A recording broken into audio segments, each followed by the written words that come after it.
Hello everyone, मैं हूं शिवम द्विवेदी और स्वागत है आप सभी का हमारे इस चैनल ज्ञानोदय के गुरुजी पर।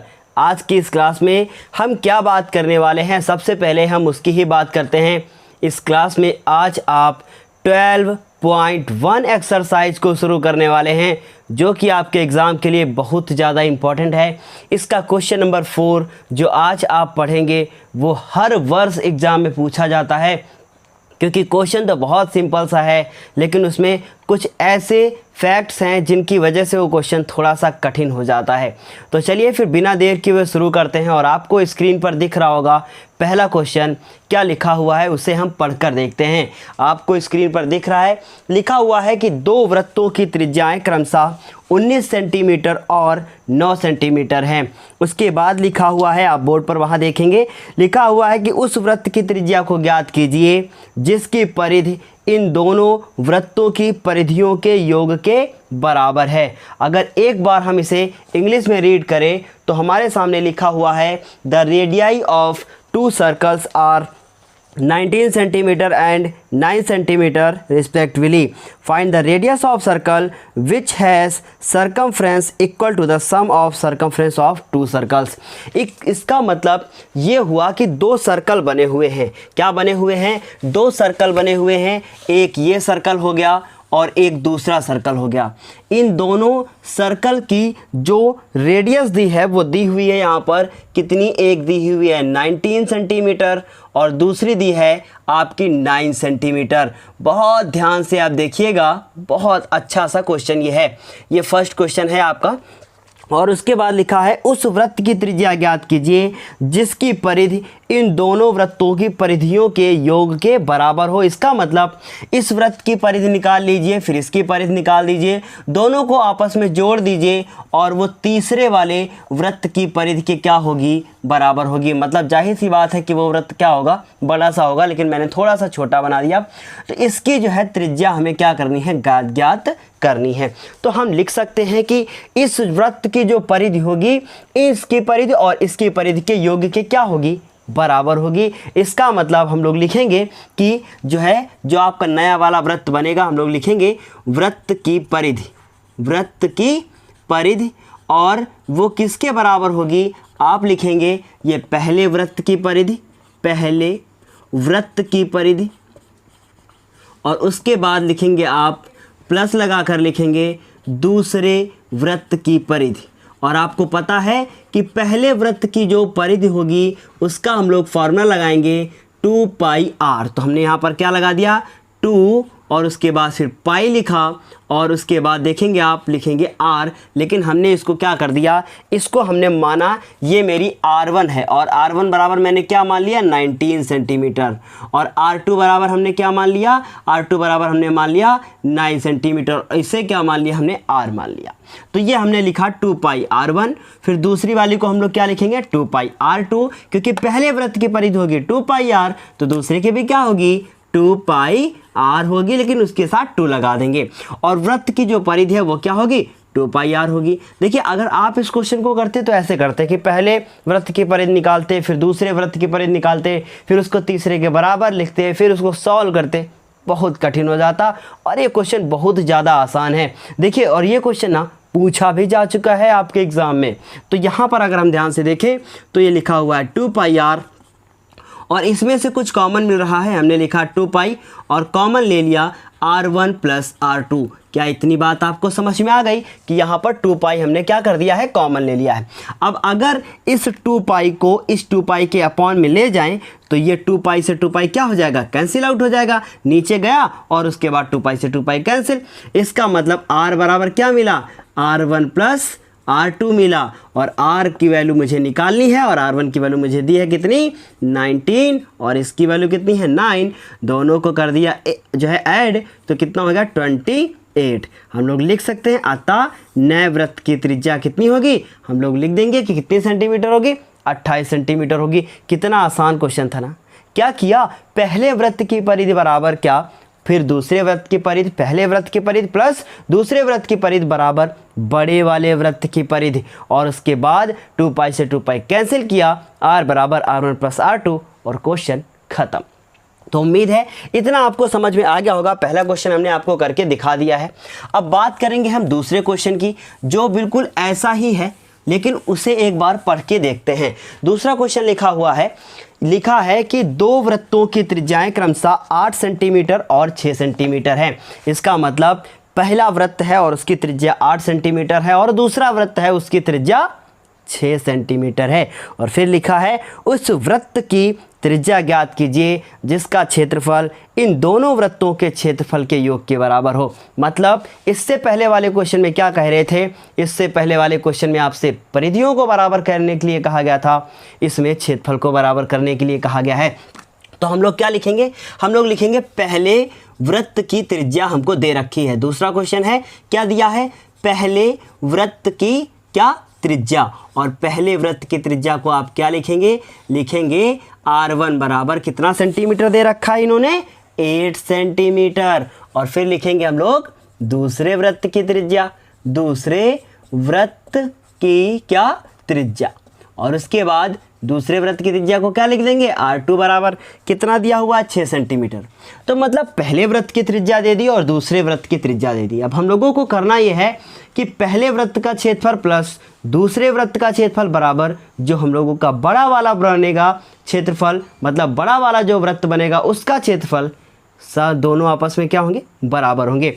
इसका मतलब उन्होंने कहा है कि उस वृत्त की त्रिज्या ज्ञात कीजिए, जो मतलब जो बड़ा वाला बनेगा जिसका क्षेत्रफल इन दोनों वृत्तों के क्षेत्रफल के योग के बराबर होगा। इसका मतलब हम लोग लिख सकते हैं कि हल, और हल में क्या लिखेंगे, लिखेंगे वृत्त का क्षेत्रफल बराबर, वृत्त का क्षेत्रफल बराबर क्या लिखेंगे, पहले प्लस दूसरे, हमने एक ही में कर दिया ताकि जगह बच जाए, वृत्त का क्षेत्रफल, वृत्त का क्या क्षेत्रफल। और अब मुझे बताइए कि पहले वृत्त का क्षेत्रफल क्या होता है, आपको पता है कि वृत्त का क्षेत्रफल पाई आर स्क्वायर और दूसरे का भी पाई आर स्क्वायर, लेकिन यहाँ पर कर दीजिए 1 और यहाँ पे कर दीजिए क्या 2 और यहाँ कर दीजिए पाई आर 1 का होल स्क्वायर। तो 1 नहीं लिखेंगे क्योंकि हमने माना कि जो हमारा नया वाला वृत्त है उसकी त्रिज्या क्या हमने मान ली, हमने मान ली कि क्या है, स्मॉल आर है।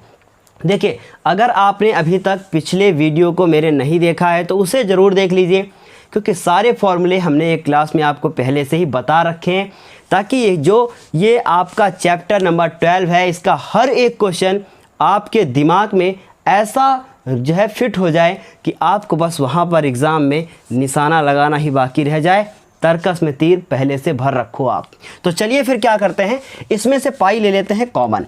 देखेंगे आप दूसरे वाले से मुझे पाई कॉमन मिल रहा है यहाँ से, तो आपको यहाँ से पाई ले लेना है कॉमन। अंदर बचेगा क्या, R1 स्क्वायर प्लस क्या R2 स्क्वायर, और उसके बाद इधर क्या पाई आर स्क्वायर। अब देखिए पाई से पाई क्या हो गया, कैंसिल, R स्क्वायर बराबर क्या R1 स्क्वायर प्लस R2 का होल स्क्वायर।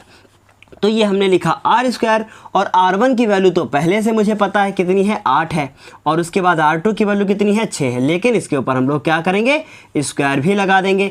अब देखें कि 8 का स्क्वायर क्या होता है, तो आपको पता है 8 8 64, मतलब ये हो जाएगा 64, मतलब ये हो गया 64, और 6 का स्क्वायर 36, और ये R स्क्वायर। कुछ ये पाइथागोरियन ट्रिक लग रहा है मुझे, तो ये हो गया R का स्क्वायर, और इनको हमने जोड़ दिया तो ये हो गया 100, तो इसका मतलब R बराबर √100। अब बिल्कुल आपके दिमाग में आया होगा कि सर आपने प्लस माइनस का इस्तेमाल क्यों नहीं किया, तो आपको क्या बताना है कि माइनस का इस्तेमाल इसलिए जो है इसलिए नहीं किया गया क्योंकि त्रिज्या जो है वो माइनस में नहीं हो सकती है। इसका मतलब ये हो गया हमारा प्लस का 10 सेंटीमीटर। इसलिए हम कह सकते हैं कि जो हमारा बड़ा वाला वृत्त बनेगा उसकी त्रिज्या कितनी होगी, 10 सेंटीमीटर होगी। तो उम्मीद है इतना आपको समझ में आ गया होगा। दूसरा क्वेश्चन भी बहुत अच्छे से समझ में आ गया होगा, और अगर आ गया है तो अभी तक यदि आपने वीडियो को लाइक नहीं किया है तो वीडियो को लाइक ज़रूर करें। और मैं उस स्टूडेंट्स का तहे दिल से धन्यवाद करना चाहता हूं जो मेरे वीडियो को शुरू होने से पहले जैसे ही प्रीमियर शो होता है तुरंत वो डिसलाइक करता है।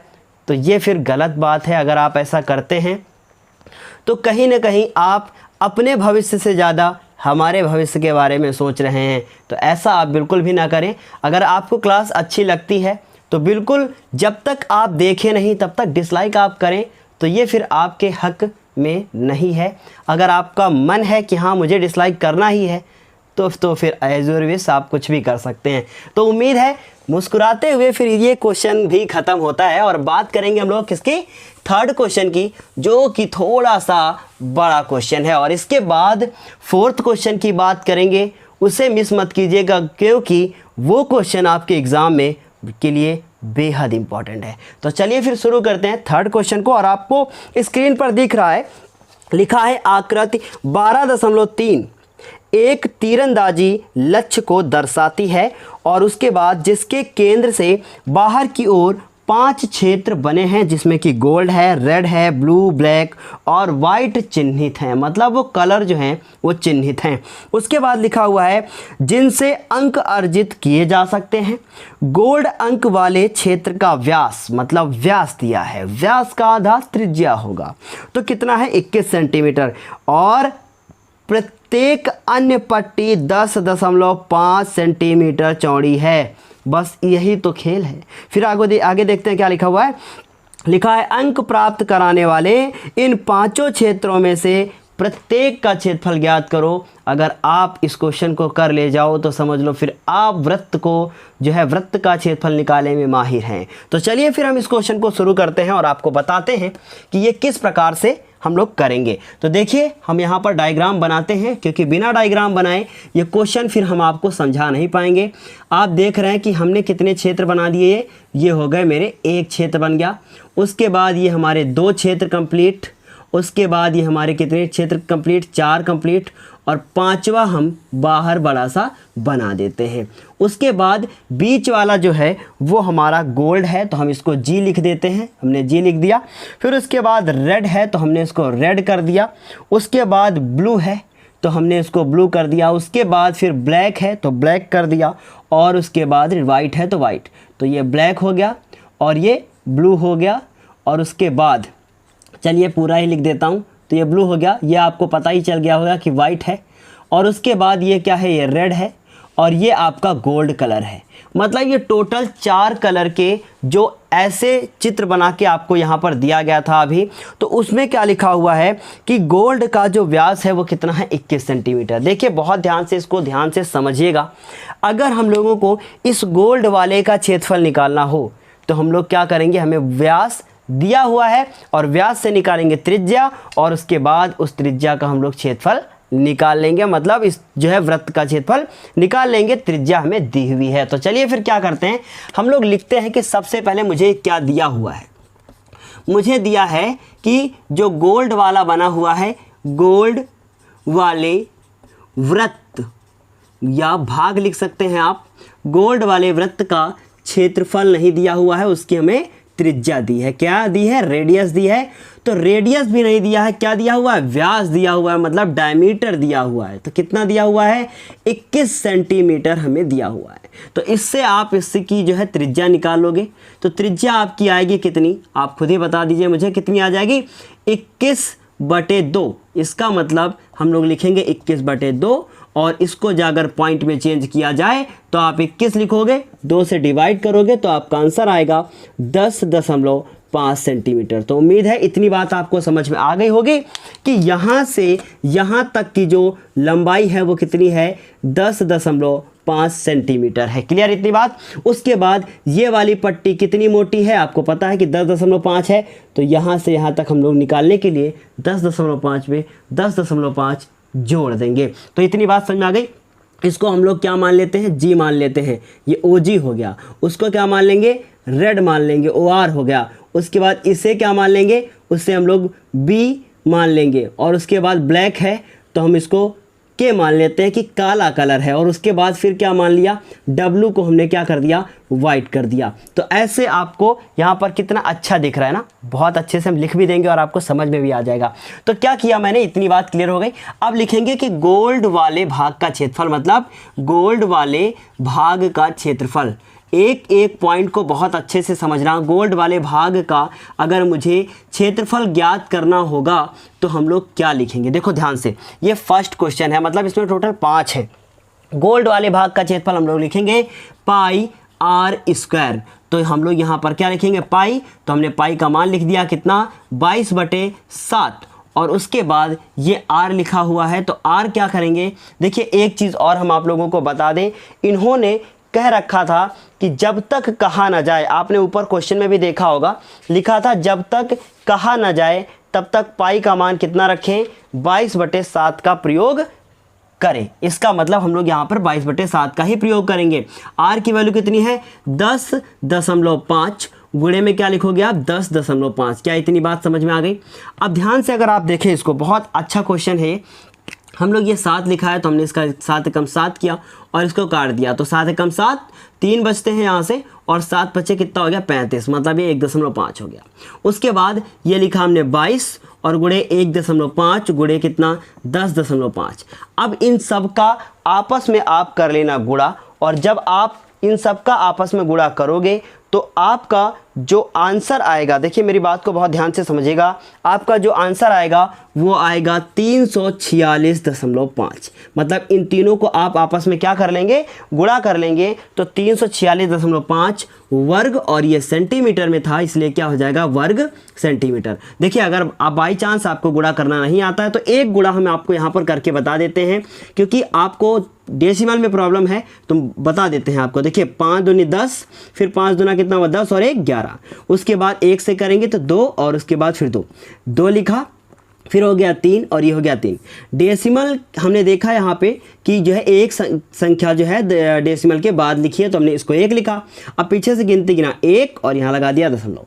अगर ध्यान से देखिए, अगर ये कितना हो गया 33.0, इसका मतलब ये 33 ही बचा, और 33 का जब आप फिर से 10.5 से करोगे तो आपका जो आंसर आएगा वो 346 कितना हो जाएगा 5 हो जाएगा। इस तरीके से हम लोगों ने गोल्ड वाले भाग का क्या निकाल लिया है क्षेत्रफल निकाल लिया है। अब मुझे क्या करना है, अब हमें गोल्ड के बाद रेड वाले भाग का क्षेत्रफल निकालना होगा। देखिए क्वेश्चन तो बहुत मज़ेदार है क्योंकि इसमें आप बहुत कुछ सीखोगे कि कैसे हम लोग क्षेत्रफल को निकाल रहे हैं। अब क्या करेंगे हम लोग, देखिए अगर हम लोग अब रेड वाले का क्षेत्रफल निकालना है मुझे, तो हम पूरे सर्कल का क्षेत्रफल निकालें और उसमें गोल्ड भी शामिल हो जाएगा, क्योंकि मुझे तो इस पट्टी का ही क्षेत्रफल चाहिए ना। मतलब इतना पार्ट ही आपका रेड कलर है, ये जो इतना वाला पार्ट है बस यही रेड कलर है। इसका मतलब क्या हुआ, इसका मतलब ये हुआ कि पूरे भाग का निकाल लो और उसमें से आप गोल्ड वाले को माइनस करो। क्या इतनी बात समझ में आ गई। एक तो हो गया ये तरीका, और एक आप अभी एक फॉर्मूला पढ़ने वाले हो गोली कोस का फॉर्मूला। मान लीजिए कि आपको ये पूरा गोला दिया हुआ है और उसके बाद इस तरीके से आपको जो है इसका क्षेत्रफल निकालना है इस पट्टी का। तो आप क्या करोगे, पूरे वाले का क्षेत्रफल कितना है पाई, और हमने मान लिया पाई r स्क्वायर, और उसमें से क्या घटा दे, उसमें से पाई r स्क्वायर घटा दे, मतलब अंदर वाले की त्रिज्या को घटा दे। ऐसे करके भी कर सकते हो। तो इतना सब कुछ करने की फिलहाल क्या कहे ज़रूरत तो बिल्कुल नहीं है। अब हम लोग क्या करते हैं, लिखेंगे दूसरा पार्ट, और दूसरा क्या दिया हुआ है रेड। तो रेड वाले का क्षेत्रफल मुझे निकालना है, तो क्या लिखेंगे रेड वाले भाग का क्षेत्रफल, भाग का क्षेत्रफल। तो कैसे आप निकालोगे इसको, लिखोगे आप कि जो है पूरे की त्रिज्या क्या दी है पाई, और पाई r स्क्वायर ऐसे लिखेंगे हम लोग। और इस बार देखिए वो त्रिज्या कौन सी होगी 10.5 तो यहाँ तक है, लेकिन इसकी मोटाई भी उन्होंने दे रखी है 10.5, इसलिए हम लोग लिखेंगे रेड वाले भाग का क्षेत्रफल और ऐसे लाइन खींच देंगे, फिर लिख देंगे डैश, और उसकी सबसे पहले त्रिज्या तो लिख ली जाए। तो त्रिज्या आप कितनी लिखोगे, तो हम लिखोगे 10.5 तो पहले से थी, और एक 10.5 और हमने जोड़ दिया, तो बराबर कितना हो गया, बराबर हो गया आपका 21।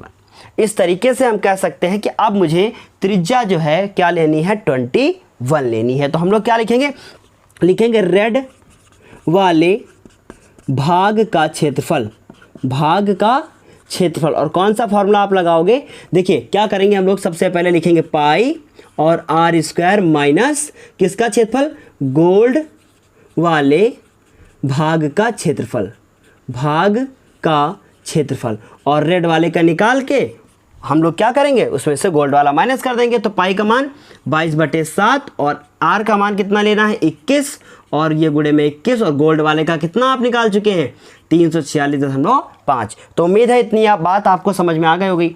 अब 7 एकम 7 और 7 त्रिक कितना हो गया 21। अब क्या करना है, अब 21 को करना है 3 से गुणा, और उसके बाद फिर 22 से गुणा करना है। मतलब 22 गुणे 21 यहाँ कितना हो गया 63, और माइनस के 346.5। अब 22 में 63 को आप कर लीजिएगा गुणा, तो हमने क्या किया 2 3 6 और उसके बाद फिर देखिए 2 3 6 हो गया। अब कुछ हासिल नहीं हुआ, 2 6 कितना हो गया 12 हो गया। फिर उसके बाद ये 6 2 और 1 क्या लिखेंगे 6 8 3 1 ऐसे हो गया, मतलब 1 3 8 6 माइनस 346.5। अब आपको क्या करना है, इसमें से इसको घटाना है, तो हम लोग लिखेंगे 3 1 3 8 6 और उसमें से घटाना है 346.5। अगर किसी को घटाने में समस्या है तो देख लीजिए आप, 10 में 5 गए तो 5 हुए, यहाँ बचे 15, 15 में 6 चले गए बचेंगे 9 और आपने यहाँ से हासिल लिया है तो 7 में 4 गए तो बचेंगे 3 और उसके बाद वो यहाँ पर बचेगा 3 में 3 गया 0 और ये 1 हो गया। कितना हो गया 10। आपका कितना आंसर आ गया है 1039.5। इसलिए इसका आंसर कितना हुआ 1039.5 और मात्रा क्या लिखेंगे आप, लिखेंगे वर्ग सेंटीमीटर। तो उम्मीद है इतनी बात आपको क्लियर समझ में आ गई होगी। हमने रेड वाले का निकाल लिया, फिर उसके बाद हमने किसका निकाल लिया, दूसरा वाला जो है हमारा गोल्ड था उसका भी निकाल लिया। तो देखिए सारे आंसर लिख देते हैं। गोल्ड का आपने कितना निकाला है, गोल्ड का निकाला है 346.5। उसके बाद आपने रेड का निकाल लिया है 1039.5, इतना निकाल लिया है। अब किसकी बारी है, ब्लू वाले की बारी है। और ब्लू वाले का निकालने के लिए आप क्या करोगे, पहले पूरे का क्षेत्रफल निकाल लोगे और उसमें से अब किसको माइनस करोगे, रेड वाले को माइनस करोगे और उसके बाद देखिए ध्यान से, रेड वाले को माइनस करोगे और साथ ही साथ किसको, गोल्ड वाले को भी माइनस करोगे। तो इतनी बात क्लियर समझ में आ गई। क्या करोगे आप, दोनों को घटाना पड़ेगा मुझे, तो हम क्या करते हैं, इसको देते हैं मिटा और उसके बाद अब हम बताते हैं आपको कि कैसे आप जो है ब्लू वाले का क्षेत्रफल निकालोगे। तो देखिए बहुत सारे तरीके हैं, मैं डायरेक्ट कुछ भी यहाँ पर नहीं बता रहा हूँ, मुझे बहुत 2-3 तरीके पता है। तो पहले क्या करेंगे, हम लोग लिखेंगे ब्लू वाले भाग की त्रिज्या सबसे पहले हम लोग निकालेंगे। तो ब्लू वाले भाग की त्रिज्या कैसे निकालेंगे, आपको पता है कि यहाँ से यहाँ तक 10.5, फिर 10.5 और फिर 10.5, मतलब त्रिज्या OB बराबर क्या लिख सकते हैं हम लोग 10.5 प्लस 10.5 और उसमें से फिर कितना जोड़ोगे आप 10.5। तो इस तरीके से 10 10 और 10 30 हो गया, 5 5 5 मतलब 15, मतलब हो गया 31.5 और यहाँ पर क्या हो जाएगा सेंटीमीटर। तो क्या इतनी चीज़ समझ में आ गई कि ये हम लोगों ने रेडियस उसकी निकाल ली है। अब हम लोग लिखेंगे ब्लू वाले भाग का क्षेत्रफल, ब्लू वाले भाग का क्षेत्रफल। और अगर हम लोगों को ब्लू वाले भाग का क्षेत्रफल निकालना है तो हम लोग क्या करेंगे, हम लोग लिखेंगे पाई आर स्क्वायर और उसमें से क्या घटाएंगे, रेड और रेड में या गोल्ड। तो ऐसे भी कर सकते हैं, एक और तरीका है, इसको हम अगर आर मान लें तो अगर हम इसको चाहें तो R1 मान सकते हैं, यहाँ भी R1 हो गया। और अब हम लोग पाई R2 लिख दें। और R2 क्या है, बहुत ध्यान से देखिएगा, अगर ये हम लोगों ने R1 लिखा तो R1 की जगह पर कौन सा है, ब्लू है, तो क्या हम इसको RB लिख सकते हैं, बिल्कुल लिख दीजिए, यहाँ पे RB कर दीजिए। और उसके बाद ये पाई R और ये हम लोग किसके लिए, रेड के लिए लिख रहे हैं, तो हमने इसको पाई RR कर दिया, कोई प्रॉब्लम, ये रेड के लिए हो गया। समझ में आई बात। अब देखो इनमें कुछ है कॉमन। अच्छा ये क्यों किया हमने पूरे ब्लू वाले पार्ट में, मतलब तीनों हिस्सों, पूरे 3 हिस्से का निकाला और उसमें से हमने रेड वाले को माइनस करना चाहा। तो रेड वाले की त्रिज्या अगर हम लोग को पता होगा तो हम लोग उसका क्षेत्रफल भी माइनस कर देंगे। ये थोड़ा सा नया तरीका निकाला ताकि और अच्छा समझ में आए। तो ये पाई, अब पाई ले लिया हमने कॉमन, अंदर बचा RB का होल स्क्वायर माइनस पाई और उसके बाद पाई तो निकल गया है, क्या बचेगा R और R का होल स्क्वायर। इतनी बात क्लियर समझ में आ गई। पाई की वैल्यू 22/7 और RB की जो वैल्यू थी वो कितनी है 31.5 है और उसका होल स्क्वायर। और ये पाई R, यहाँ पे जो पाई R है, देखिए सब कुछ ध्यान से लिख लीजिएगा, जो हमारा R है RG मतलब गोल्ड के लिए वो 10.5 है। उसके बाद जो हमारा रेड के लिए है पाई R, वो R और R वो कितना है आपका 21 निकला था। और R और B वो कितना निकाला हम लोगों ने 31.5 निकाला है। तो उसी तरीके से अभी 2 और निकाल लेंगे। तो ये हो गया 31.5 का होल स्क्वायर और पाई R की वैल्यू कितनी है, कैपिटल R की वैल्यू आपको वहाँ पर दिख रहा होगा कितना है 21 का होल स्क्वायर। अब देखिए 31.5 का होल स्क्वायर का मतलब 31.5 गुणे 31.5 करोगे तो 5 से करोगे तो 5 25, 2 हासिल हुआ, 5 1 5, 5 2 7 हुआ। और उसके बाद जो है क्या करेंगे हम लोग 5 या 15 करेंगे तो इतना आंसर आ गया। उसके बाद 1 से करोगे तो 5, 1 और 3। उसके बाद आप 3 से करोगे तो 3 5 15 के 5 हासिल हुआ 1 और 3 एकम 3 और उसके बाद 1 हुआ 4 और उसके बाद 3 त्रिकोण कितना 9।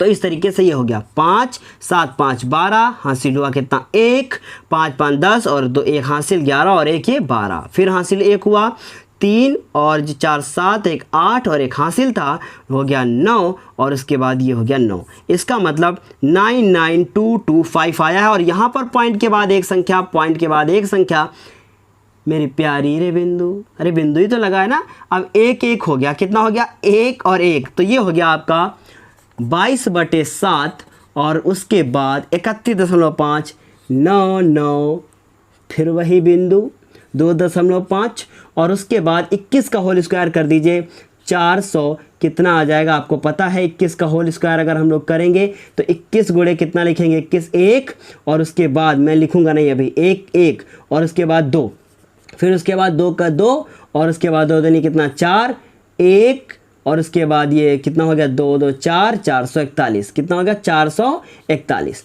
इस तरीके से हम लोग ने 21 का स्क्वायर लिखा।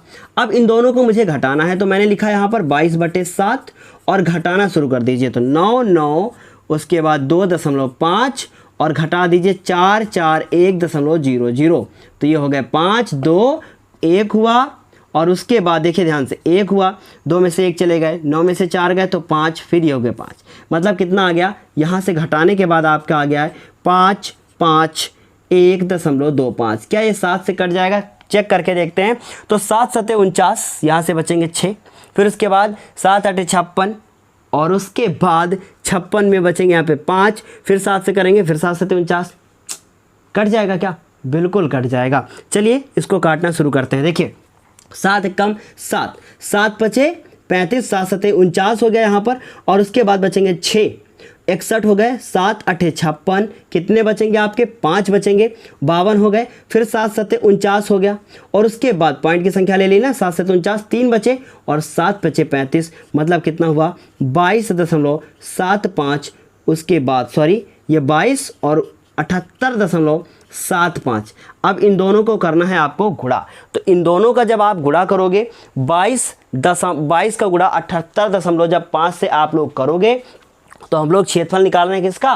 ब्लू वाले पार्ट का। तो आपका आंसर आएगा 1732.5 1732.5 आ जाएगा 3 और उसके बाद 2.5 सेंटीमीटर स्क्वायर आप इसको लिखोगे। इसका मतलब वर्ग मात्रा का आपका आंसर आया है। तो उम्मीद है इतनी बात आपको समझ में आ गई होगी। अब इसी तरीके से आप ब्लैक वाले पार्ट का जो है निकाल कर मुझे मैसेज करेंगे और उसके बाद कमेंट बॉक्स में कमेंट करेंगे। आज नहीं, आज आपने क्लास देखी है, कल कीजिएगा। और उसके बाद इसी तरीके से आप वाइट वाले का करोगे और जो भी आंसर आएगा आप मुझे मैसेज करोगे। और अब इसके बाद हम लोग बढ़ते हैं चौथे क्वेश्चन की तरफ और उसके बाद फिर 5वां क्वेश्चन और उसके बाद फिर क्लास समाप्त। तो उम्मीद है ये 3 पॉइंट आपको समझ में आए होंगे। चौथा 5वां हम बिल्कुल नहीं बताएंगे, वो आपको स्वयं करना है। तो हम क्या करते हैं, हाँ क्लास के बाद, अभी नहीं, क्लास ख़त्म हो जाए उसके बाद मुझे मैसेज कीजिएगा, अभी मत कीजिएगा क्योंकि हम किसी का नाम नहीं लेने वाले हैं कि किसने क्या किया है। चलिए अब चौथा क्वेश्चन आपको बताते हैं और उसके बाद ये चौथा क्वेश्चन जो अब आपको स्क्रीन पर दिखेगा ना, ये मोस्ट इम्पॉर्टेंट है। और यदि आपने ये चौथा क्वेश्चन कर लिया तो समझ लीजिए कि ये चौथा क्वेश्चन आपके एग्ज़ाम में 100% आने वाला है। चौथा क्वेश्चन आपका बहुत ज़्यादा इम्पॉर्टेंट है और लिखा हुआ है कि किसी कार के प्रत्येक पहिए का व्यास 80 सेंटीमीटर है। मतलब कोई कार है और उसका प्रत्येक पहिया 80 सेंटीमीटर व्यास वाला है। और उसके बाद फिर लिखा है यदि कार 66 किलोमीटर प्रति घंटे की चाल से चल रही है, मतलब जो उसकी स्पीड है वो कितनी है 66 किलोमीटर पर आवर। मतलब याद रखिएगा किलोमीटर प्रति घंटा कहा है।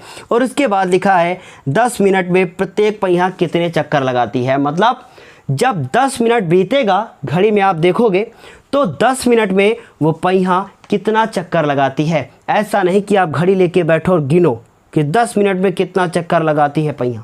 ऐसा नहीं करना है, मुझे क्वेश्चन सॉल्व करना है। तो सबसे पहले हम लोग लिखेंगे कि क्या क्या मुझे दिया हुआ है। मुझे दिया हुआ है इस पहिए का व्यास, मतलब 4 नंबर क्वेश्चन में मुझे व्यास दिया हुआ है। किसका व्यास दिया हुआ है? पहिए का। कितना दिया हुआ है? 80, और उसके बाद सेंटीमीटर, तो 80 सेंटीमीटर हमने लिख लिया। व्यास से आप क्या निकालोगे? व्यास से आप निकालोगे त्रिज्या, जिसको हम लोग r से लिखते हैं, जो कि आपकी आएगी इसकी आधी, मतलब 80/2, इसका मतलब 40 सेंटीमीटर त्रिज्या आ गई। अब हम इसको थोड़ा सा लिखते हैं कुछ और। हाँ, कार की जो चाल दी है उसे लिख लीजिए। कार की चाल कितनी दी है? 66 मतलब किलोमीटर प्रति घंटा। क्या इतनी चीज़ समझ में आ गई? इसका मतलब कार जो है वो 1 घंटे में 66 किलोमीटर जो है चलना शुरू कर, मतलब चलती है। इतनी बात क्लियर हो गई। अब मुझे ये निकालना है कि जब 10 मिनट बीत जाते हैं तो कार का पहिया कितने चक्कर लगा लेता है। संख्या हजारों में, लाखों में आएगी, आप गिनते रहोगे। 10 मिनट से आपकी आंखें जो है तरस जाएंगी, लेकिन आपके राउंड कंप्लीट नहीं होंगे, आप गिन नहीं पाओगे। तो क्या करना है मुझे? ध्यान से देखिए। सबसे पहले मुझे ये करना होगा कि आखिर ये जो पहिया है ना, वो इन 10 मिनट में कितनी ज़्यादा दूरी को तय करेगा। अगर हम लोग ये निकाल ले जाए कि 10 मिनट में पहिया कितनी ज़्यादा दूरी को तय करेगा। अब मेरी बात बहुत ध्यान से सुनना। अगर मेरे पास ये गोल गोल पहिया है और इसको हम लोग ऐसे घुमाना शुरू करें, तो ये एक राउंड जब कंप्लीट करेगा तो अपनी परिधि के बराबर ही तो चलेगा। इसका मतलब अगर ये मेरा पहिया ऐसे होता और उसके बाद ये पहिया में यहाँ पर लगी होती वो वाली, क्या बोलते हैं जिसको हम लोग, जिससे हवा भरी जाती है, वाल, वाडी। हाँ, तो ये वाल अगर यहाँ पर लगी होती और एक राउंड हम जब कंप्लीट करके फिर से आते, मेरी वाल जो है वो ज़मीन को छूती, तो इसका मतलब एक राउंड कंप्लीट हो गया। तो एक राउंड में ये कितना चलेगी? आप इसको घुमाना शुरू करो तो ये अपनी जितनी परिधि होगी उतनी ही तो चलेगी ना। इसका मतलब बड़ा पहिया होगा तो एक चक्कर लगाने में ज़्यादा समय लगेगा, छोटा पहिया होगा तो कम समय लगेगा। क्या इतनी बात समझ आ गई ना? इसका मतलब एक जो है चक्कर में वो अपनी परिधि, यानी अपनी परिधि के बराबर वो चलेगा। तो हम लोग ये निकालें, एक चक्कर में चली गई दूरी, ये हम लोग सबसे पहले निकालें। हम लोग क्या लिखेंगे? एक चक्कर में चली गई दूरी। एक चक्कर में क्या चली गई दूरी, तो क्या किसके बराबर होगी? चली गई दूरी, जो कि आपकी किसके बराबर होगी? परिधि के बराबर होगी, मतलब वो सरकमफ्रेंस के बराबर होगी। और एक चक्कर में वो कितना चलता है? 2 पाई r के बराबर। तो ये हो गया 2 पाई का मान कितना होता है? आपको पता है कि पाई का मान 22/7 होता है। तो अगर हम लोग यहाँ पर 22/7 लिखना चाहें तो बिल्कुल लिख सकते हैं। हमने यहाँ पर लिखा 22/7 और r का मान आपको दिया है कितना? 40। अब देखिए ध्यान से, इसको इससे कर दीजिए गुणा तो हो जाएगा 44, और 44 को कर दीजिए 40 से गुणा तो मतलब 0 0, और 4 चौको 16 हासिल हुआ, कितना? 1 फिर 16, मतलब ये 17, इतना आ गया 1760। ये बटे में कितना है? 7। अगर आपने इस क्वेश्चन को डिवाइड कर दिया, अगर यहाँ पर आपने डिवाइड करने की कोशिश की तो क्वेश्चन फिर बहुत ज़्यादा टफ हो जाएगा। इस बात को आप बहुत अच्छे से क्लियर रख लीजिए। इसको आप ना बिल्कुल ऐसा सेट कर लीजिए दिमाग में इस क्वेश्चन को, क्योंकि आप किसी भी ईयर का पेपर उठाकर देखें, ये मोस्ट इंपॉर्टेंट क्वेश्चन आपका है।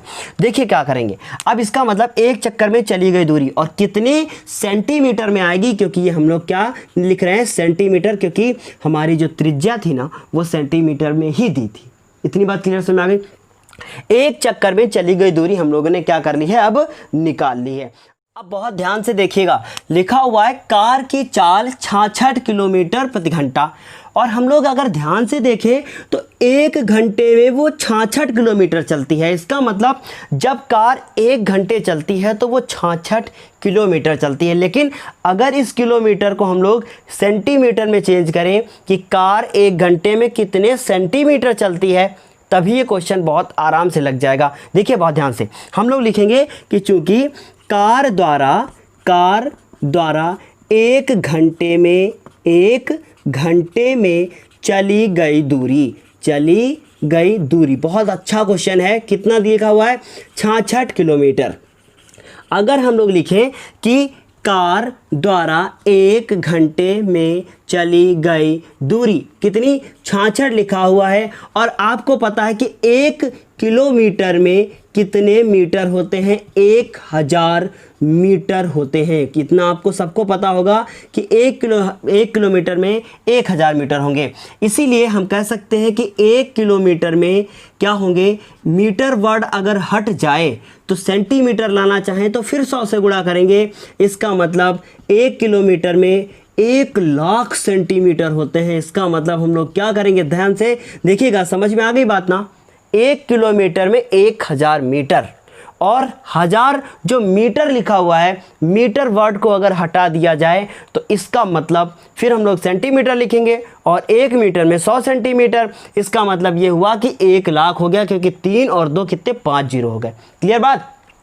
तो यहाँ किलोमीटर से अगर हम लोग सेंटीमीटर में चेंज करना चाहेंगे तो ये हो जाएगा हमारा कितना, 66 लाख, मतलब 6 6 1 2 3 4 5, और ये किस में चेंज हो गया, आप सेंटीमीटर में चेंज हो गया। तो यहाँ भी हम लोगों ने क्या लिख दिया, सेंटीमीटर। लेकिन अगर हम लोग फिर निकालें, बहुत ध्यान से देखिएगा, इसलिए कार द्वारा देखिए लास्ट में पूछा है 1 मिनट में चली गई, 10 मिनट में चली गई दूरी, तो मतलब वो 10 मिनट में कितना चक्कर लगाएगा। तो हम लोग लिखे कार द्वारा एक, बहुत ध्यान से देखिएगा, कार द्वारा 1 मिनट में क्या, चली गई दूरी, दिख रहा है ना आप लोगों को। तो ये जो 66 लाख लिखा था, इसको हम लोग किससे डिवाइड कर दें, 60 से डिवाइड कर दें। अच्छा, क्यों 60 से डिवाइड कर रहे हैं, बहुत ध्यान से देखिए, एक स्टेप में मैंने कुछ नहीं बताया, मैं हर एक स्टेप को अच्छे से क्लियर करके बता रहा हूँ। अब इसे 60 से मैंने इसलिए डिवाइड किया क्योंकि अब घंटे से बदल रहे हैं मिनट में, तो एक एक चीज़ बताएंगे। अगर सब कुछ डायरेक्ट बता देंगे ना तो आपको फिर नहीं समझ में आएगा। अगर 6 कम 6 हो गया, और इसके बाद देखिए ये 6 अगर काटे इसको तो 11 होगा। अगर हम लोग फिर इसको यहाँ लिखते हैं, ठीक है, यहाँ क्या लिखेंगे हम लोग, ऐसे कर देते हैं ताकि आपको समझ में आए। तो यहाँ पर लिखेंगे कितना, 1, फिर 1, क्योंकि 6 1 कम 6, फिर 6 कम 6, 1 2 3 4 जीरो बचे, तो 1 2 3 और 4 जीरो होगा। और ये किस में चेंज हो गया, देखिए, कार द्वारा 1 मिनट में चली गई दूरी, कितनी दूरी हो गई, देखिए ध्यान से, बहुत, कितना हो गया, हम लोग लिखेंगे सेंटीमीटर, मतलब 1 मिनट में इतनी चलती है। अब अगर आपसे कोई पूछे कि अब कितने चक्कर वो लगाएगा, मतलब हम लोगों ने ये निकाल लिया कि 1 मिनट में कार द्वारा जो चली गई दूरी है वो इतनी है। अब हम लोग निकालें कि कार द्वारा 10 मिनट में चली गई दूरी, है ना, तो हम लोग लिखेंगे कार द्वारा 10 मिनट में क्या, चली गई दूरी। देखिए एक स्टेप हमने बहुत अच्छे से आपको बताया है। तो 1 और 1 2 3 और 4 जीरो, 10 से क्या कर दिया, गुणा। इसका मतलब 1 2 3 और उसके बाद 4 और ये 5, ये किस में आ गया, सेंटीमीटर। अब हम लोगों ने ये निकाल लिया है कि 10 मिनट में वो कितनी दूरी चलता है, और एक चक्कर लगाता है तो कितनी दूरी चलता है। बहुत ध्यान से देखिए, हमने ये निकाला था शुरू में कि आप 1 कदम रखते हैं तो 1 कदम रखने में आप कितनी दूरी करते हैं। फिर हमने ये निकाली कि आप सारे कदम चलते हैं तो कितनी दूरी हो गई। अब ये निकालें कि आपने कितने कदम रखे, तो आप क्या करोगे, आप जितनी दूरी तय करके आए हो उसको 1 कदम वाली दूरी से कर दोगे डिवाइड, तो ये पता चल जाएगा कि आपने कितने कदम रखे हैं। मान लीजिए आप पार्ले जी बिस्किट खाते हैं, तो पार्ले जी खाते हैं ना, सच बताना। तो पार्ले जी अगर आप बिस्किट खाते हैं, तो अगर हम ये निकाल लें कि 1 दिन में आप 1 पार्ले जी बिस्किट खाते हो, और पूरे पार्ले जी का बिस्किट का जो कैरेट है वो सब आप खा गए हो, उसमें थे 24। तो इसका मतलब क्या हुआ कि हम ये निकालें कि 1 दिन में आप 1 खाते हो, तो अगर मान लीजिए 1 दिन में आप 2 पैकेट खाते हो, तो अब क्या हुआ कि आपके पास पूरा पैकेट था जिसमें 24 जो है बिस्किट के पैकेट थे, और उसके बाद आप 1 दिन में 2 खाते हो, इसका मतलब वो 12 दिन चलेंगे। इसी तरीके से आपने कुल दूरी निकाली है, और उसको 1 चक्कर में चली गई दूरी को जो हम लोग क्या कर देंगे, डिवाइड कर देंगे। तो हमको क्या पता चलेगा, चक्करों की संख्या लिखेंगे, अतः चक्करों की संख्या। देखिए अगर क्वेश्चन अच्छे से समझ में आ गया तो जल्दी से मुझे बताइएगा। लिखेंगे अतः चक्करों की क्या संख्या, और चक्करों की संख्या कितनी हो जाएगी, हम लोग लिखेंगे कुल दूरी, और बटे में क्या लिखेंगे, या मतलब कुल दूरी की जगह आप लिख सकते हैं कार द्वारा जो है 10 मिनट में चली गई दूरी, उसके बाद कुल दूरी हो गई, और उसके बाद बटे में क्या लिखेंगे, 1 चक्कर में चली गई क्या दूरी। तो कुल दूरी कितनी हो गई, 1 1 0 0 0 0 0, और उसके बाद 1 चक्कर में चली गई दूरी कितनी थी, 1760 अपॉन में कितना था 7 था। अब उस 7 को कर दीजिए आप ऊपर। इतनी चीज़ क्लियर हो गई। अब देखिएगा ध्यान से, ये 0 से 0 क्या हुआ ना, कैंसिल आउट हो गया। अब क्या करोगे आप, अब इसको आप 11 से ही कैंसिल आउट कर दो। तो देखिए 11 से करते हैं तो 11 एकम कितना हो गया, 11 एकम 11 और कितनी बार 0, 4 बार, 1 2 3 और 4 बार। और इसको 11 से करो, 11 एकम 11, उसके बाद 11 छक्का फिर कितना होगा 66 हो जाएगा। तो इस तरीके से 16 आ गया, मतलब 1 कितने टाइम 0 हो गया 4 टाइम, और उसके बाद इनटू में 7 और अपॉन में कितना 16। अब 16 से इसको कैंसिल आउट करो तो 16 1 जा 16, कितने टाइम जाएगा 1 2 दिया हुआ, मतलब 16 से कर रहे हैं तो ये जाएगा 6 टाइम, मतलब 96, 16 छंग 96, ये हो गया, एक 0 बचा, 4 हो गए तो 16 का 16, 16 दूना 32, फिर 8 बचा और 16 पंचे 80। इसका मतलब हो गया 625 गुणे में कितना 7, तो 625 आप लिखेंगे और 7 से कर देंगे गुणा, तो 7 पचे 35 के 5, हासिल हुआ कितने 3। बहुत ध्यान से देखिएगा, 7 पचे 35 के 5, हासिल कितना हो गया, हासिल हो गया आपका 3। उसके बाद 7 दूनी 14 और 1 हो गया जो 3 हो गया 17 और हासिल हुआ 1 और 7 छंग 42 और कितने होंगे 43। इसका मतलब कुल चक्करों की संख्या कितनी होगी 3 4 3 7 5 चक्कर। और इस तरीके से यही मेरा क्या हो जाएगा, यही मेरा आंसर हो जाएगा। पहले एक चक्कर में चली गई दूरी निकाली, फिर 10 मिनट में चली गई टोटल दूरी निकाली। और ये क्वेश्चन जब भी आपके एग्ज़ाम में आता है बहुत अच्छे से आपको इसी तरीके से लिखना है ताकि आपको बेहतर समझ में आए। एक जो है चक्कर में चली गई दूरी निकाली, फिर हम लोगों ने उसकी चाल दी गई थी तो हमने लिखा कार द्वारा 1 घंटे में चली गई दूरी, फिर लिखा कार द्वारा 1 मिनट में चली गई दूरी, मैंने एक एक स्टेप बहुत अच्छे से बताया है। फिर लिखा कार द्वारा 10 मिनट में चली गई दूरी, मतलब 10 मिनट में वो कितना चलता है। फिर हम लोगों ने चक्करों की संख्या निकालने के लिए डिवाइड कर दिया, एक एक स्टेप बताया, इसीलिए इतना बड़ा था। आप स्वयं करोगे तो बहुत छोटा होगा। तो इतनी बात क्लियर हो गई। तो अगर ये क्वेश्चन समझ में आया है तो जल्दी से मुझे बताएं कि हाँ मुझे पूरा समझ में आ गया है, और अगर अभी भी नहीं आया है तो भी आप मुझे बताएं, हम इसे दोबारा फिर से बताएंगे ताकि आप लोगों को बेहतर समझ में आ सके। लेकिन दोबारा फिर से कैसे बताएंगे, आप मेरे व्हाट्सएप नंबर पर मैसेज कर सकते हैं, हम आपको बता सकते हैं। लेकिन आप लोगों से रिक्वेस्ट है कि कृपया मुझे मैसेज जब भी करें तो थोड़ा सा वेट ज़रूर करें, हम आपको सब कुछ बताएंगे। फिर अगला क्वेश्चन देखते हैं, लिखा है, और हाँ जब ये 5वां क्वेश्चन आपको हम बताने जा रहे हैं, ये आपके एग्ज़ाम में हमेशा बहुविकल्पी क्वेश्चन के रूप में आता है और यहाँ भी बहुविकल्पी के रूप में ही दिया है। लिखा है निम्नलिखित में सही उत्तर चुनिए और अपने उत्तर की जाँच भी कीजिए, औचित्य भी दीजिए, मतलब हमें उसका बताना है कि क्यों जो है यही क्वेश्चन का आंसर होना चाहिए। और लिखा है एक वृत्त का परिमाप उसके क्षेत्रफल, परिमाप और क्षेत्रफल संख्यात्मक रूप से बराबर हैं, मतलब दोनों आपस में बराबर हैं। उसके बाद तो वृत्त की त्रिज्या क्या होगी, और इसमें 4 ऑप्शन दिए हैं, 2 लिखा है, पाई लिखा है, 4 लिखा है और 7। तो इन्होंने इस क्वेश्चन में कहा है, और ये इंपॉर्टेंट है, क्या कहा है, कह रहा है कि इसका परिमाप मतलब वृत्त का परिमाप क्या होता है, आपको पता है वृत्त का परिमाप मतलब वृत्त की परिधि। वृत्त का जो परिमाप दे रखा है वही होती है हमारी सरकमफ्रेंस, इसका मतलब वही हमारी पेरीमीटर होती है, मतलब वही हमारी क्या होगी परिधि होगी। इतनी बात क्लियर हो गई। और ये किसके बराबर है, ये वृत्त के क्षेत्रफल के बराबर है। तो हम लोग लिखेंगे वृत्त का क्षेत्रफल। अब उसमें लास्ट में पूछा है उन्होंने, तो वृत्त की त्रिज्या क्या होगी, तो वृत्त की जो परिधि होती है वो क्या होती है 2 पाई और r होती है, और वृत्त का क्षेत्रफल क्या होता है पाई r स्क्वायर होता है। अगर इसे ध्यान से देखें तो पाई इधर कैंसिल आउट हो गया, ये बचा मेरा 2 और r और इधर बच गया r का होल स्क्वायर। अगर हम लोग ध्यान से इसको देखें तो इधर r कितनी बार लिखा हुआ है, ये मेरा कितनी बार यहाँ पर r लिखा हुआ है, ये लिखा हुआ है हमारा 2 बार और यहाँ लिखा हुआ है 1 बार। अगर हम इसको r इंटू r कर लें तो कोई प्रॉब्लम है, बिल्कुल कोई प्रॉब्लम नहीं होनी चाहिए। ये r से r कैंसिल हो गया और ये बचा 2 और 2 बराबर r, हम लोग लिख देंगे अतः वृत्त की जो त्रिज्या होगी वो कितनी होगी 2 होगी। हम लोग ऐसे लिख सकते हैं। तो उम्मीद है इतना आपको समझ में आ गया होगा, ये पूरी क्लास बेहतर समझ में आ गई होगी। अब अगली क्लास में फिर हम मिलेंगे 12.2 एक्सरसाइज के साथ, 12.2 एक्सरसाइज के साथ, और उसके क्वेश्चन आपके एग्ज़ाम के लिए बहुत ज़्यादा इम्पॉर्टेंट है। तो चलिए फिर आज की इस क्लास के लिए इतना ही, और यदि आपने अभी तक वीडियो को लाइक नहीं किया है तो वीडियो को लाइक करें, तभी इस क्लास को जो है स्किप करके जाएं। चलिए अब इस क्लास के लिए इतना ही, फिर मिलते हैं अगली क्लास में, तब तक के लिए